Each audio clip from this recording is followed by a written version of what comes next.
하나님은 우리에게 1년 12달과 사계절을 주셨습니다. 참으로 무더웠던 여름날에 우리는 언제 시원한 계절이 올까 했더니 가을이 왔고, 가을이 지나니까 역시 차가운 겨울이 우리에게 돌아왔습니다.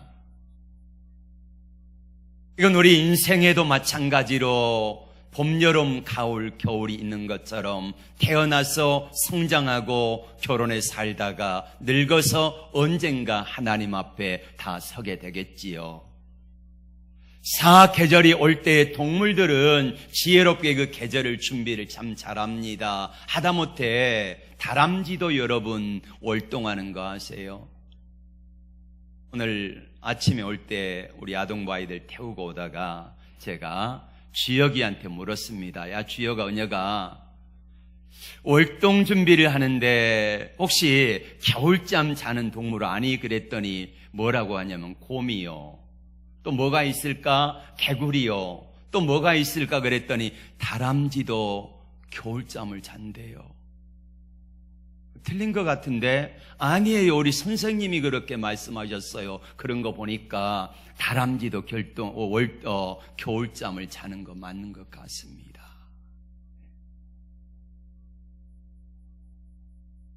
하다못해 다람쥐도 월동 준비를 하는데 여러분 월동 준비하셨습니까? 김장하고 또 문풍지 바르고 이거는 할 줄 아는데 우리가 정작 하나님 앞에서 해야 될 준비를 하지 못한 분들이 너무 많다는 거예요. 아직 시간이 많겠지. 금방 겨울이 옵니다. 아무것도 할 수 없는 겨울이 온다는 거지요. 우리가 지나간 시간을 돌이킬 수만 있다고 하면은 돌이키고 싶은 생각이 얼마나 간절합니까? 여러분은 만약에 내가 인생의 한 경점으로 그 순간으로 돌아갈 수만 있다고 하면은 어느 순간으로 돌아가고 싶습니까? 그래서 그때부터 다시 사는 거예요. 아이고, 내가 저 남자는 만나지 말았어야 되는데, 아이고, 내가 저 여자는 만나지 말았어야 되는데, 이게 아니고 그 순간으로 돌아가 산다고 하면은 내가 예전보다는 지금보다는 더 멋진 삶을 살지 않겠습니까? 집에다 물건을 놔두고 집에 다시 돌아가서 가져올 수 있는 때가 있잖아요. 길을 가다가 거기 너무 좋았는데 해서 다시 한번 가볼 수 있는 기회가 있잖아요. 그런데 인생은요, 한번 지나가 버리면 기회가 다시 오지 않는다는 것입니다. 그래서 기회가 있을 때 잘 사시기를 바랍니다. 어떻게 사는 것이 잘 사는 것일까요? 오늘 사도 바울은 로마 감옥에 두 번째 투옥되어 있는 상황입니다. 사형 선고를 이미 받아 놓았습니다. 그리고 사형 집행이 언제 될지를 사도 바울은 직감적으로 알고 있습니다. 그래서 자기의 믿음의 아들이었던 디모데에게 편지를 씁니다. 너는 겨울 전에 어서 오라. 속히 내게로 오라 하고 편지를 쓰고 있는 것입니다. 4장 6절에는 전제와 같이 내가 벌써 부어지고 나의 떠날 기약이 가까웠도다. 자신의 생명과 피를 주님의 영광을 위하여 일생 헌신하며 전도하며 선교하며 살았잖아요. 그리고 이제 내가 죄를 지어서가 아니라 주의 일 하다가 로마에 거기에 잡혀가지고 지금 죽음을 앞두고 있는 것입니다. 삶을 정리해야 하는 그 마지막 순간에 그는 감회가 깊었습니다. 여러분에게 딱 일주일간 기회가 주어진다고 하면은 여러분 그 일주일을 어떻게 사시겠습니까? 뭘 하며 사시겠습니까? 어떻게 하며 사시겠습니까? 풀어야 될 숙제가 무엇이라고 생각하십니까? 사도 바울은 죽음을 앞두고 그는 마지막으로 첫 번째 생각났던 게 가족입니다. 가족.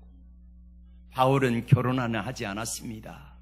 그래서 가족이 없었기 때문에 그 가족들을 찾는 게 아니고 믿음의 아들을 삼은 디모데라고 하는 이 아들이 있습니다.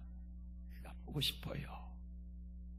그리고 영적인 아버지로서 그 아들에게 무엇인가 들려주고 싶고 해주고 싶고 이야기해주고 싶은 게 있어서 그 믿음의 아들 디모데를 보고 싶다 오라 했던 거지요. 너는 어서 속히 오라. 너는 겨울 전에 오라.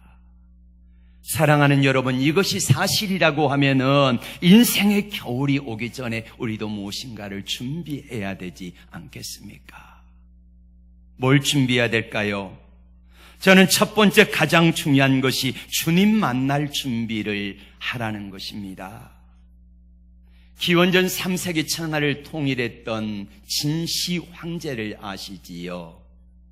이 사람이 오래오래 살기 위해서 불로초를 찾았습니다. 중국의 명약들이 얼마나 많아요. 그런데 어느 날 소문을 들으니까 멀리 들려오는 이야기가 뭐냐면은 우리나라에 조선나라에 어느 섬이 있는데 거기는 신선들이 사는데 그곳에는 오래오래 늙지도 않고 병들지도 않고 산다는 소식이 진시황의 귀에 들어갔습니다. 그래서 서불이라고 하는 사람을 보냈습니다. 3,000명의 동남 동녀들 깨끗한 사람들을 이 땅에 이제 보내가지고 진시황은 그 불로초를 가져오게 한 거지요.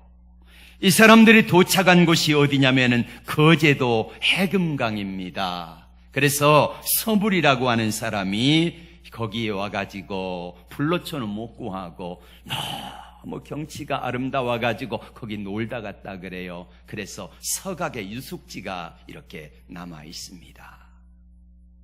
진시황이 죽었습니다. 그는 상후 세계를 위하여서 왕이 된 그 다음에 14살인가 15살인가 왕위에 올랐는데 바로 첫 번째 했던 명령이 뭐냐면은 내 무덤을 만들라였습니다. 무덤을 만들기 시작합니다. 우리 교회의 면적의 한 수백 배는 되는 곳에 거기다가 무덤을 만드는데 사람의 인형을 사람의 크기와 똑같은 그런 모습으로 그거를 진흙으로 만들었는데 그거를 토기로 구웠어요. 불에 구워가지고 도자기로 만들어가지고 거기다가 사람들, 동물들 이것들을요 무려 6,000점이나 거기다가 만들어 놓았습니다. 여러분, 사후 세계가 있을까요? 죽음 이후에 세계가 있을까요? 있다고 말합니다. 히브리서 9장 27절 말씀을 같이 볼까요? 한 번 죽는 것은 사람에게 정하신 것이요 그 후에는 심판이 있으리니. 이 땅에 수많은 종교들이 있습니다. 기독교 외에 천주교도 있고 불교도 있고 도교, 유교 여러 가지 종교들이 있습니다. 그 종교들을 한결같이 선하게 살아라, 착하게 살아라, 그럼 복 받는다 이렇게 말을 해줍니다. 그런데 여러분, 참된 종교가 무엇일까요? 참된 종교, 참 종교는 딱 하나밖에 없습니다. 여러분, 어떤 종교가 참 종교일까요?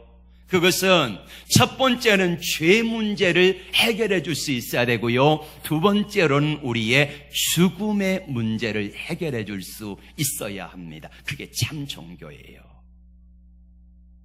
석가모니 참 선하게 살다 가셨지요.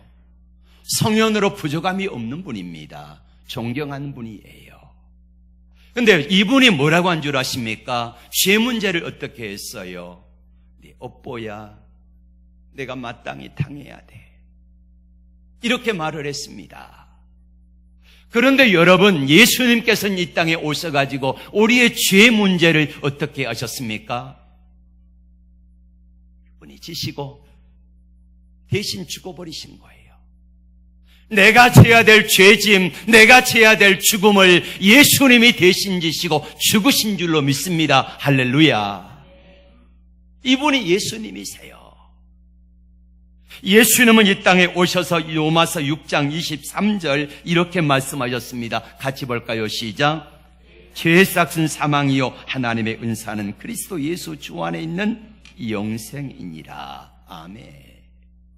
예수는 이 땅에 오셔서 우리에게 죄의 삭은 사망인데 주님이 오셔가지고 우리에게 영원한 생명을 주신 줄로 믿습니다. 뭘로요? 예수님의 십자가의 죽음으로. 그리고 그 주님은 뭐라고 말씀하십니까? 소자야 내 죄사함을 받았느니라. 아멘 하는 분들만 죄사함 받으시기를 바랍니다. 그럼 너무 야박한가요? 네. 이사야 1장 18절의 말씀을 같이 볼까요? 너희 죄가 주홍 같을지라도 눈과 같이 희어질 것이요 진홍같이 붉을지라도 양털같이 되리라. 예수님은 우리의 죄 문제를 해결하셨습니다. 우리 죄 문제가 너희 죄가 주홍같이 붉을지라도 진홍같이 붉을지라도 깨끗하게 씻겨주시겠다고 주님이 약속하셨습니다.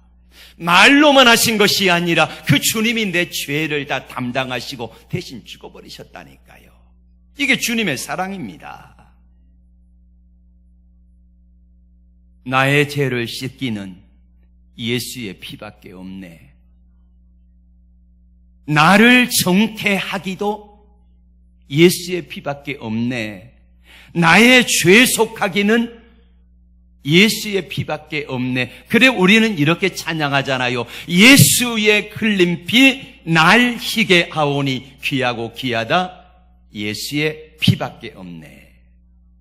여러분, 예수님의 피는 우리의 어떤 죄도 깨끗하게 씻어주시는 능력이 있는 줄로 믿습니다. 그래서 그 주님 앞에 나오시기를 바랍니다. 주님 앞에 나오시기만 하면 어떤 사람이든지 어떤 죄든지 용서함을 받는 줄로 믿습니다. 어떻게요? 주님이 무덤문을 열고 사망의 권세 깨뜨리고 나오셨습니다. 하나님이 사망 권세를 박살내셨습니다. 그분이 우리의 부활이 되셔서 영원한 생명을 주신 줄로 믿습니다. 그래서 사도 바울은 이렇게 선포합니다. 사망한 너에 이기는 것이 어디 있느냐? 사망한 너에 쏘는 것이 어디 있느냐? 이제 더 이상 사망 권세가 예수의 피 아래 있는 사람, 예수 자녀가 된 사람에게는 결코 정죄함이 없는 줄로 믿습니다. 예수를 믿어야 죄 용서함을 받습니다. 예수를 믿어야 구원함을 받습니다.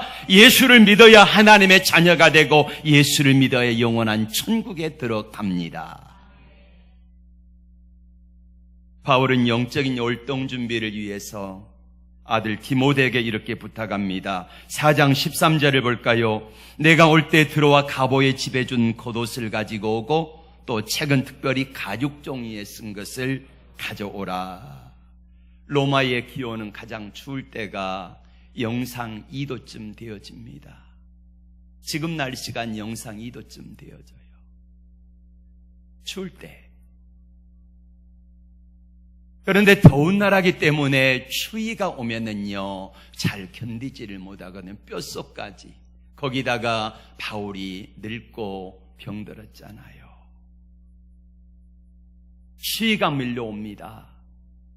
뼛속까지 시리는 추위. 가만히 생각해 보니까 이제 죽을 날이 얼마 남지 않았어요.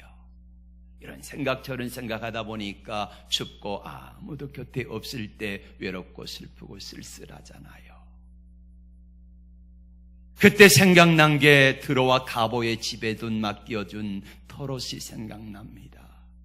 또 성경 두루마리에 쓴 성경책이 생각납니다. 그래서 그걸 가져라는 거예요. 주님 만날 준비하기 위해서. 주님 만나게 되면은 이제 주님 만나게 되면은 남은 생애에 후회 없는 시간을 보내야 하지 않겠습니까? 영적인 활동 준비 잘하여 주님 앞에 섰을 때에 모두가 부끄러움 없는 여러분이 되길 주의 이름으로 부탁합니다. 두 번째로 우리는 인생의 겨울이 오기 전에 형제와 이웃과의 관계를 돌아볼 줄 알아야 합니다. 사람은 사회적인 동물이지요. 나 혼자 살 수 없어서 하나님께서 남자와 여자를 통하여 한 가정을 이루게 하시고 그 가정이 모여서 사회가 되어지지 않습니까? 성경은 우리에게 이렇게 말씀합니다. 사람은 혼자 살 수 없다고. 그래서 하나님은 우리에게 배필들을 짝 끼워주신 거지요. 똑불장군이 없습니다. 그런데 여러분, 우리는 다 연약하고 부족한 사람들이기 때문에 삶을 살아가다 보니까 내가 실수로 때로는 고의적으로 사람들에게 고슴도치처럼 같이 있으면은 서로 상처를 주기도 하고 상처를 받으며 살아가기도 한다는 거지요. 사랑하는 여러분, 하나님이 나에게 가족을 주시고 이웃을 주신 것은 서로 혈뜯고 미워하고 싸우라고 주신 게 아니잖아요. 사랑하고 용서하고 행복하게 살라고 주신 줄로 믿습니다. 이 사실을 우리는 하나님이 아담과 하와를 주실 때에 돕는 배필로 주셨다는 사실을 성경을 통하여 말씀합니다. 돕는 배필, 영어 성경에는 헬퍼라고 말합니다. 돕는 자다. 남편이 아내의 약한 부분을 도와줍니다. 아내가 남편의 부족한 부분을 채워줍니다. 그렇게 해서 한 몸을 이루라는 거지요. 그의 부족함이 보인다면 그것을 내가 채워주어야 한다는 사실을 잊지 마십시오.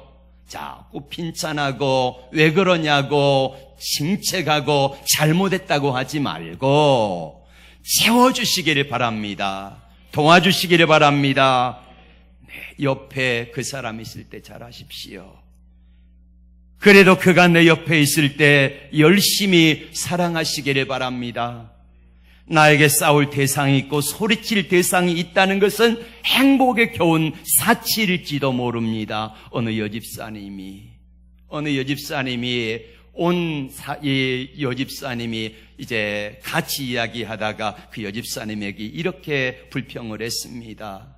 나는 저 남편 때문에 도저히 못 살겠다고, 너무 속을 썩인다고. 그랬더니 그 옆에 있는 한 집사님이 뭐라고 한 줄 아십니까? 나는 그렇게라도 미워하고 싸울 수 있는 남편이라도 있었으면 좋겠다고.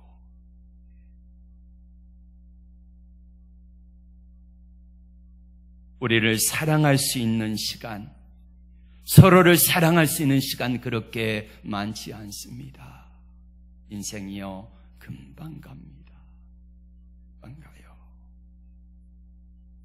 오늘 본문을 자세히 살펴보면 아주 외롭고 처량한 늙은 사도 바울의 모습을 보게 됩니다. 지금 그는 인생의 마지막 겨울 앞에서 수많은 사람들의 얼굴을 떠올리고 있습니다. 가만히 생각해 보니까 사람이 살면서 얼마나 많은 사람들을 만납니까? 네, 그 사람이 미워요. 그 사람이 싫어요. 그 사람이 나를 아프게 했어요. 그런데 여러분 미워하지 마세요. 할렐루야. 되게 아멘이 안 나오네. 자가지도 마시고요.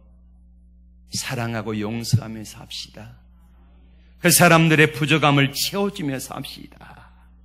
어떤 분은 아내가 남편이 원수입니다. 어떤 분은 자식이 원수입니다. 어떤 분은 교회 성도가 원수예요. 그래서 이렇게 말합니다. 나는 그 사람 때문에 교회 안 나갈란다. 그 사람에게 내가 이렇게 말하고 싶습니다. 그러면 다른 교회 가면 그런 사람 없을까요? 있습니다. 더 악질 만나요. 그래서 어떻게 해야 돼요?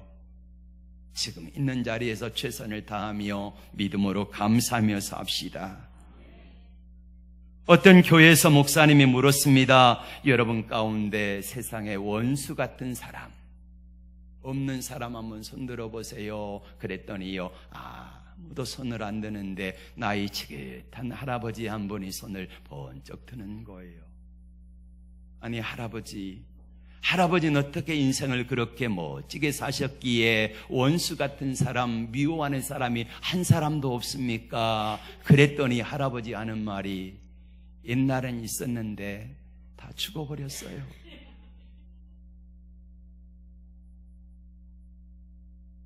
사도 바울에게도 원수 같은 사람, 섭섭하게 안 사람, 별의별 사람들이 다 많았습니다. 오늘 성경에는요 17명의 이름이 나오는데 그 17명의 이름들을 제가 5가지로 분류를 해봅니다. 첫 번째 사람은 사도 바울에게 깊은 상처를 안겨준 사람, 실망을 안겨준 사람, 데마와 알렉산더입니다. 데마라고 하는 사람은 10절에 등장하는데 이 사람의 이름 같이 볼까요? 시작. 데마는 이 세상을 사랑하여 나를 버리고 데살로니가로 갔고, 이 데마는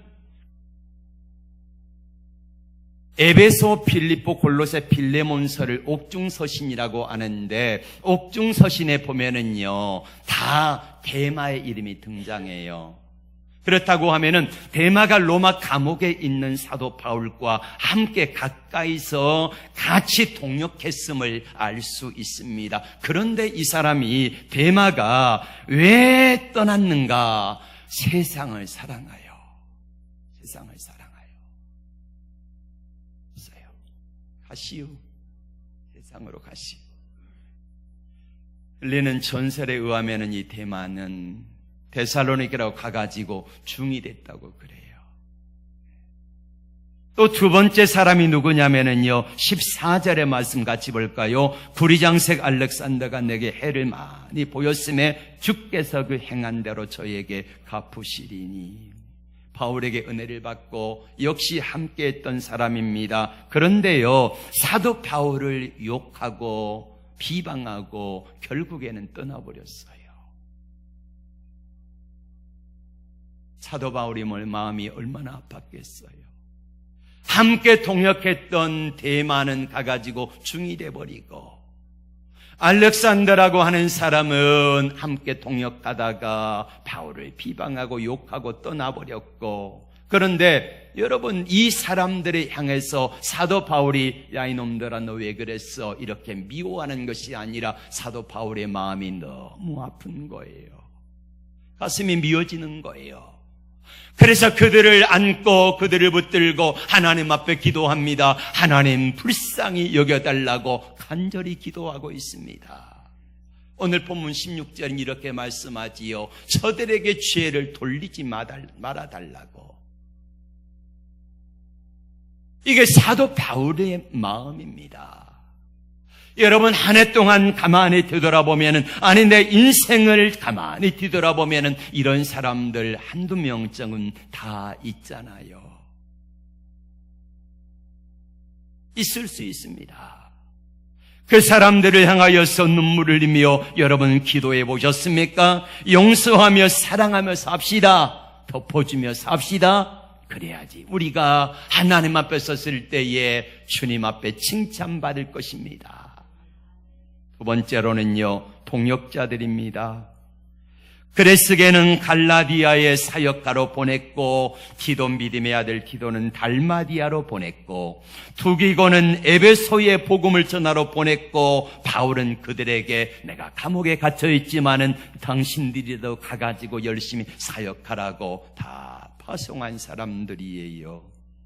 세 번째로는 마음뿐인 사람이 있습니다. 4장 20절의 말씀을 볼까요? 에라스도는 고린도에 머물렀고 드로비모는 병들므로 밀레도에 두었노니. 바울의 마음을 아프게 하는 것 중에 하나는 드로비모가 병들어서 누워있는 것입니다. 그를 바라볼 때에 바울의 마음이 내가 대신 아파줄 수도 없고 어찌할 수 없어서 드로비모를 위하여서 간절히 기도하고 있는 사도 바울의 모습을 우리가 볼 수 있습니다. 사랑하는 여러분, 우리 주위에 아프신 분들 있지요. 목회자로서 사랑하는 성도들의 아픔을 바라볼 때에 주의 종의 마음이 많이 힘들어요.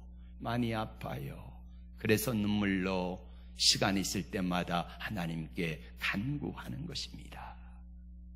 사도 바울은 약했던 드로비모의 병든 그 모습을 하나님께 고쳐달라고, 하나님이 은혜를 허락해달라고 간절히 기도하고 있는 사람을 볼 수가 있습니다.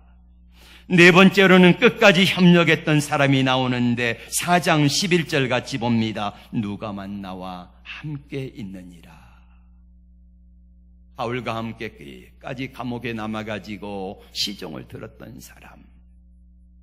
여러분, 당시의 로마법에 의하면은요, 이제 아주 중재수가 돼가지고 확정 판결을 받은 사람들은, 그 사람들은 깊은 감옥에 들어가지만은 그러지 않는 사람, 아직까지 판결을 받지 아니한 미결수들은 어떻게 하냐면은요, 사도 바울처럼 바로 가택연금 상태로 있으면서 군인들이 지키는 그런 장소가 있습니다. 그러면은 당시 법에 의하면은 한 사람의 노예는 데리고 들어갈 수가 있었어요.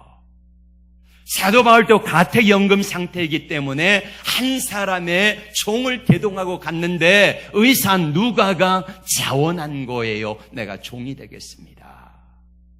그래가지고 종이 돼가지고 사도 바울을 돕는 것입니다.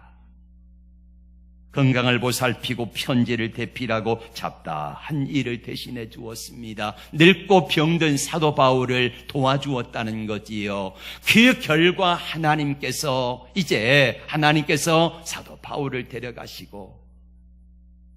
바울을 데려가시고 그리고 나서 하나님이 겸손히 종이 되어 섬겼던 이 누가에게 주신 축복이 무엇입니까?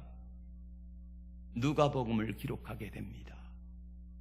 또 하나는 사도행전을 기록하게 된 거예요. 만약에 여러분 우리에게 복음서만 있고 사도행전의 역사가 없었다고 하면은, 예수님의 행적은 나와 있지만은 예수님은 예수님이니까, 하나님이시니까 그 능력을 나타낼 수 있는데 제자들의 나타난 능력을 우리가 알 수 없잖아요. 그걸 소상하게 전해준 분이 바로 의사 누가입니다. 의사 누가에게 주셨던 축복이 바로 그 복이라는 것입니다. 사랑하는 여러분, 겸손히 묵묵히 하나님 앞에 섬겼을 때에 하나님께는 여러분의 수고를 기억하십니다.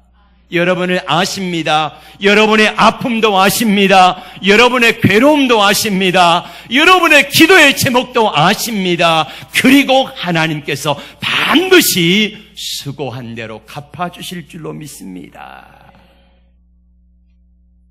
사도 바울을 알던 사람들이 하나 둘씩 떠나갑니다. 이 사람은 이래서 떠나고 저 사람은 저래서 떠나고 이래저래 사명을 따라 떠나고 배신하고 떠나고 아파서 병들어 누워있고, 이런 사람들을 한 사람 한 사람을 생각하니까 그에게 다 떠나가고 사람들이 없어요. 고독합니다. 외롭습니다. 사람들이 그립습니다. 이것이 인생의 겨울입니다. 인생에 새 친구가 있다 그러지요. 한 친구에게 이야기를 했습니다. 왕이 나를 부르시는데 내가 잘못한 게 없는데 왕이 나를 혼낼까 봐 두렵다고. 그래서 가장 친한 친구에게 이야기를 해 주었습니다. 여보게 친구, 가장 자네가 친하지 않는가?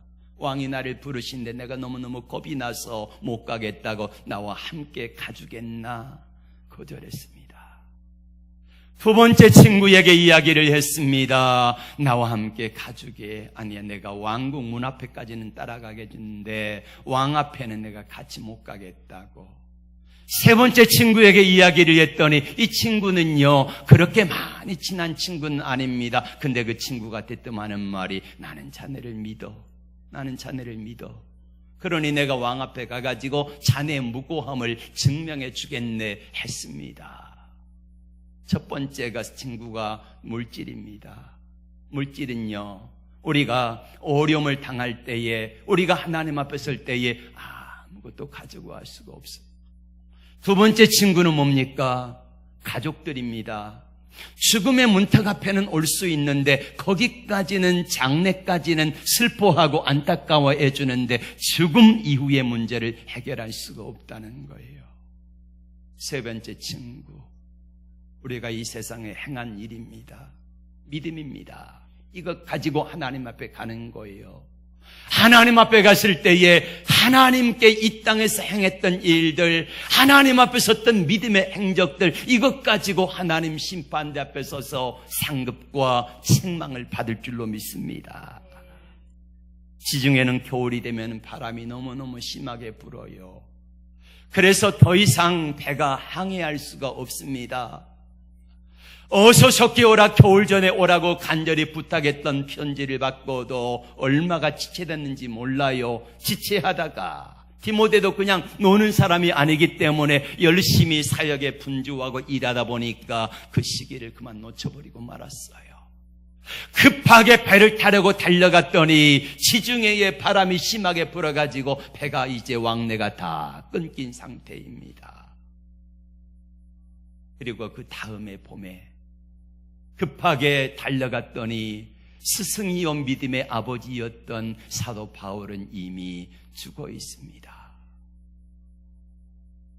사도 바울이 순교했던 바로 목이 잘렸던 단두대가 이거예요. 여기에서 목을 이렇게 놓고 그렇게 해서 목을 잘라서 죽였어요. 사도 바울의 머리가, 잘려진 머리가 통통통 튀어서 거기 3번 튄 바로 그 장소에서 샘이 솟아올랐다 그래가지고 그 샘이 아직도 있어요.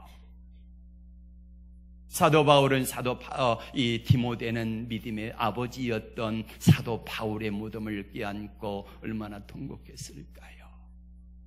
조금 일을 미루고 그때 달려왔더라면 내가 내 믿음의 아버지를 만났을 터인데, 내가 그때 세상 일을 조금만 내려놓고 왔더라면 내 아버지를 만났을 텐데 하면서 얼마나 후회가 되었을까요? 내가 지금 해야 되는데 하지 못해가지고 미루다가 어느 순간에 기회가 있겠지, 아직 남아있겠지 했는데 그런데 기회가 이미 다 지나가 버릴 때가 온다는 것입니다. 디모데는 스승을 만나지 못한 죄책감, 안타까움에 바울의 무덤을 끌어안고 울면서 또 울고 하다가 사람들에게 이렇게 유언했다 그러지요. 내가 죽거든 내 믿음의 아버지 사도 바울의 곁에 묻어다 달라고. 그래서 로마에 가면은 바울 대성전이 있는데 이 1층에 가면은 대성전 강단, 바로 강대상 바로 밑에가 사도 바울의 무덤이 보여요. 그리고 그 바로 지하 1층에 내려가면은 이 디모데의 무덤이 똑같이 있다고 합니다. 사도 바울 곁에 묻히긴 했습니다마는 직접 보았더라면은 그 믿음의 스승이었던 믿음의 아버지로부터 얼마나 말씀을 많이 들었을까요? 얼마나 유익한 이야기를 들었을까요? 얼마나 축복을 많이 해주었을까요? 그런데 그 기회를 놓쳐버리고 말았다는 것입니다. 여러분, 기회가 늘 있는 게 아니에요. 늘 나와 함께 있는 게 아니라는 말이에요. 사랑하는 가족도, 사랑하는 이웃도 내가 할 수 있는 기회가 있을 때 사랑하시기를 바랍니다. 일할 수 있는 기회가 있을 때 일하시기를 바랍니다. 일할 수 없는 밤이 속히 올지도 모르는 것입니다. 마지막으로는 화해를 하기 원하는 마가 요한이 있습니다. 11절에서 바울은 디모데에게 이렇게 말합니다. 내가 올 때 마가를 데리고 오라. 그가 나의 일에 유익하니라. 마가는 부잣집 도련님입니다. 바울과 바나바가 1차 선교 여행을 꾸리면서 누구와 함께 갈까 하다가 낙점된 사람이 마가 요한입니다. 마가 다락방의 주인이지요. 그 주인의 아들입니다. 바나바와 마가 요한과는 생질이에요. 우리 젊은 아이들은 잘 모르니까 생질은 조카라는 말이에요. 삼촌과 조카. 그래서 마가 요한을 데려갔는데 이 마가 요한은요, 성질이 지랄맞은 애예요. 참지를 못하는 애예요. 그래가지고 힘들고 어려우니까 잠자리도 불편하지, 어려움이 있지, 그러니까 선교 갔다가 중간에 그만 나 못해, 나 안 해, 그리고 도망가 버리고 만 거예요. 이제 1차 선교 여행에 보고를 듣는 그 자리에 마가 요한이 있었습니다. 본인이 들으니까 와, 대단하거든. 엄청난 역사가 나타나고 기적이 나타나고 죽은 자가 살아나고 귀신이 떠나가고 할렐루야, 이런 역사들이 나타나는 현장을 들으니까 마가 요한이 마음속에 나다 이번에는 같이 가고 싶다. 그래서 삼촌에게 부탁을 한 거예요. 삼촌, 나 다시 가면 안 될까? 나 이번엔 진짜 잘할게. 그렇게 부탁을 했어요. 바나바는 어떤 사람이냐면 인간 중심형의 사람입니다. 그래서 어떤 사람이 와도요, 잘못해도 용서해주고 이해해주고 덮어주는 사람이에요. 근데 사도 바울은 일 중심의 사람이에요. 일을 못하면은요, 그 사람과 다시 상종을 안 하는 게 사도 바울의 성격이에요. 그래서 두 사람이 2차 선교 여행을, 이 마가 요한을 데려갈 것인가 말 것인가를 가지고 대판 싸우고, 이 바나바와 헤어졌네. 그리고 수십 년의 세월이 흘렀습니다. 죽음을 앞두고 생각해 보니까 이 마가 요한이 생각나는 거예요. 물론 사도 바울이 잘못한 것은 없습니다. 그런데 마가 요한을 생각하니까 그때 내가 조금만 아량을 베풀었더라면은, 나중에 들으니까 이 마가 요한이요, 믿음의 이 거장이었던 사도 베드로의 믿음의 아들이 되었습니다. 또 마가복음을 기록하잖아요. 이런 영적인 거장으로 성장한 그의 모습을 바라보면서 내가 그때 이 마가 요한에게 조금만 더 따뜻하게 해주었더라면, 너 그거밖에 안 되느냐고 이렇게 예단치기보다는 그와 함께 끝까지 함께 할 수 있었더라면 마가 요한이 훨씬 더 성장할 수도 있었어인데 하는 생각을 하니까 그에게 조금 미안한 거예요. 그를 데려오라. 그가 나의 유익하니라 하고 격려하고 싶은 그런 생각이 있었다는 것입니다. 사랑하는 여러분, 인생의 겨울이 오기 전에 풀어야 할 사람은 풀어야 합니다. 우리가 비판하고 원망하고 다른 사람에게 허물을 돌립니다마는 그래서는 안 됩니다. 서로를 더 용서하고 사랑하는 마음을 가집시다. 우리 인생의 차가운 겨울이 오기 전에 지금까지 마음 깊은 곳에 쌓였던 응어리를 풀어야 합니다. 사람이 일생을 살아가면서 서로 화해하고 위로하는 일보다 더 아름다운 일이 어디가 있겠습니까? 그러므로 이 한 해를 살아오면서 마음에 응어리가 있고, 아니면 내 일생을 살아오면서 내게 많은 해를 보였던 알렉산더와 데마와 이런 사람들이 있을지라도 내 마음속에 그를 너무 미워해서 내 마음에 악한 것들이 틈타지 못하도록 하십시오. 그리고 그들을 위해서 기도하고 용서하시기를 바랍니다. 그래야 주님이 나를 용서하시는 거예요. 우리 주는 마태복음 18장 18절을 통해서 이렇게 말씀합니다. 시작. 진실로 너에게 이르노니 무엇이든지 너희가 땅에서 매면 하늘에서도 매일 것이요, 무엇이든지 땅에서 풀면 하늘에서도 풀리리라. 아멘. 주님은 이런 말씀하셨습니다. 제단에 예배드리러 온 사람들을 바라보며 이렇게 말씀하십니다. 여러분 가운데, 이 시간에 앉아있는 분들 가운데 제단에 예배를 드리다가 내 마음속에 혹시 형제와 불화하고 이해하지 못하고 사랑하지 못하고 용서하지 못한 사람들이 생각나거들랑 예물을 두고 가가지고 내가 잘못했노라고, 내가 섭섭했노라고 그러면서 풀고 오라. 이게 예수님의 말씀이에요. 우리는 모두가 다 하나님 앞에 서게 될 날이 올 것입니다. 차가운 겨울이 왔습니다. 온 세상이 꽁꽁 얼어가지고요, 이제 농사도 지을 수 없고 아무것도 할 수 없는 그런 때가 왔잖아요. 우리 영적인 인생도 마찬가지입니다. 이 땅에 언젠가 우리가 이 땅을 사는 날, 그리고 이 땅을 작별하고 떠난 날이 분명히 온다는 거예요. 그게 10년일지 20년일지 30년일지는 모르겠지만은요, 모두가 다 하나님 앞에 설 날이 올 것입니다. 그때 주님 앞에 섰을 때에 부끄러움이 없는, 그래서 주님 앞에 섰을 때에 참 잘했다, 참 잘했어, 원수 같은 걸 있는데 그 어떻게 너 그거 사랑할 수 있었냐? 참 저거 참 어떻게 사람 같지도 않은데 그 사람을 어떻게 저렇게 멋진 사람으로 만들었어? 이런 칭찬을 받았으면 좋겠습니다. 동물들도 겨울나기 준비를 합니다. 혹시 여러분들 가운데 우리가 이 땅을 오늘 밤에라도 주님이 부르셔서 떠나게 된다고 하면은 주님 앞에 섰을 때에 주님 만날 수 있는 준비가 되셨습니까? 사람들과의 관계 여러분 어떻게 하고 계십니까?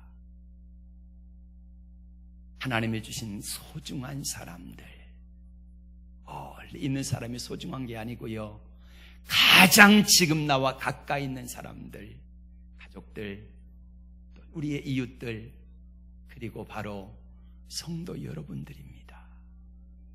함께 사랑하며 삽시다. 함께 손잡고 서로 기도하고 위로하고 소망 가운데 삽시다. 그래서 우리가 오늘 우리 남성교회에서 불렀던 찬양, 초막이나 궁궐이나 그 어디나 하늘나라를 만들어 나가는 우리 모두가 되십시다. 아멘. 일어나서 우리 찬양하고 기도하겠습니다.